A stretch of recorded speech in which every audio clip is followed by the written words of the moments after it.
कैसे हैं आप सब। तो फाइनली मैं आ गया हूँ UCEED and CEED exam strategy part 2 के साथ। जैसा कि हमने आपको बताया प्रीवियस वीडियो में, हमारे पास केवल 2 साल होते हैं और 2 साल में हमें पढ़ना भी है, अपने प्रोजेक्ट्स भी कंप्लीट करने हैं और साथ ही साथ हमें प्लेसमेंट्स भी चाहिए होते हैं। जैसा कि मैंने आपको बताया कि पहला जो साल होता है, पहले साल में बहुत लोग एंजॉय करते हैं, बहुत सारी चीज़ें ट्राई करते हैं इधर उधर, क्योंकि बहुत ज़्यादा प्रेशर नहीं होता है। बट जब आप नेक्स्ट ईयर में आते हो, थर्ड सेमेस्टर में आते हो, तो आपके मेजर प्रोजेक्ट्स स्टार्ट हो जाते हैं। आपको प्रोजेक्ट 2, प्रोजेक्ट 3 करना पड़ता है, क्योंकि वो सारे मेजर प्रोजेक्ट्स होते हैं। आपका इन्वॉल्वमेंट प्रोजेक्ट के रिगार्डिंग बहुत ज़्यादा हो जाता है और आपके पास टाइम बहुत ही कम हो जाता है। और साथ ही साथ इसी ड्यूरेशन में आपको प्लेसमेंट्स के भी वो सारी चीज़ें चलने लगती है कि हाँ, प्लेसमेंट करना है, प्लेसमेंट लेना है। इनफैक्ट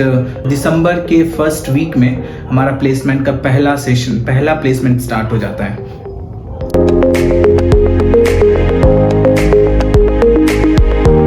अभी तक हमने कॉलेज की बातें डिस्कस की, लेकिन अब डिस्कस करते हैं सीट के बारे में, क्योंकि विदाउट स्ट्रेटजी ये एग्ज़ाम निकलने वाला नहीं है। तो आपको स्ट्रेटजाइज करना पड़ेगा और साथ ही साथ आपको एक माइंडसेट तैयार करना पड़ेगा कि कैसे एग्ज़ाम को निकाल सकते हैं, क्योंकि हमारे पास एक तो नंबर ऑफ स्टूडेंट्स बहुत ज़्यादा होते हैं और नंबर ऑफ सीट्स बहुत लिमिटेड हैं। तो आपको बिना स्ट्रेटजी का क्रैक करना बहुत ही इम्पॉसिबल सा हो जाता है। अगर आप सीट का प्रिपरेशन कर रहे होंगे तो आपने ऑलरेडी रजिस्ट्रेशन कर दिया होगा, जो कि 10 नवंबर लास्ट डेट था।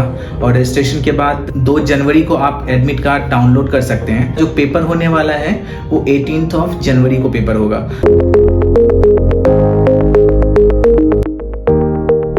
जैसा कि आपको पता है कि सीट और एनआईडी और यूसीड के जो पैटर्न्स है वो कॉन्स्टेंटली चेंज होते रहते हैं।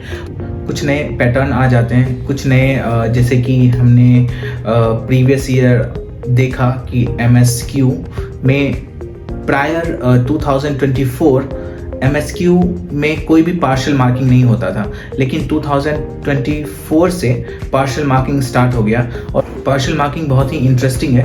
और रही बात मेरी, तो मुझे एमएसक्यू में बहुत अच्छे मार्क्स आए थे और अगर शायद से पार्शियल मार्किंग होता तो और भी अच्छे मार्क्स आते, क्योंकि एमएसक्यू में मुझे लग रहा है कि मेरी निगेटिव मार्किंग्स हो गई थी।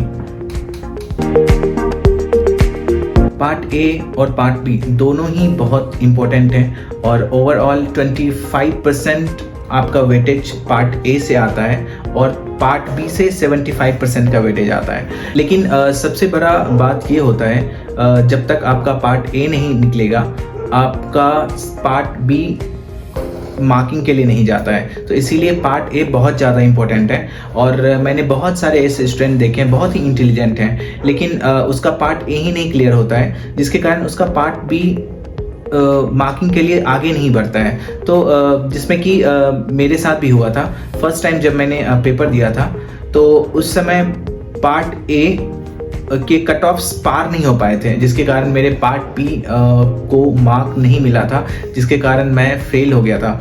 तो सारा चीज़ देखने के बाद एक हमने स्ट्रेटेजी बनाई कि क्वेश्चन को किस तरह से समझा जाए और किस तरह से उसको सॉल्व किया जाए। तो हम इन सारी चीज़ों को हम आपको एक एक करके बताएंगे कि हम किस तरह से स्ट्रेटेजी प्लान कर सकते हैं। एक मिनिमम सा कट ऑफ एक आ जाए ताकि पार्ट बी मेरा मार्किंग के लिए चले जाए। अगर हम कट ऑफ की बात करें, cut off constantly year by year change होते रहते हैं। जैसे प्रीवियसली जो कट ऑफ्स थे वो 50 के थे, 55 के हो गए। ऑलमोस्ट ऐसा अज्यूम करते हैं कि 55 to 60 के बीच इस बार का कट ऑफ होने वाला है। तो बाकी अब हम समझते हैं कि किस तरह से हम क्वेश्चन को सॉल्व करें और मिनिमम कितने क्वेश्चंस हमें सॉल्व करने चाहिए इस एग्ज़ाम को क्रैक करने के लिए।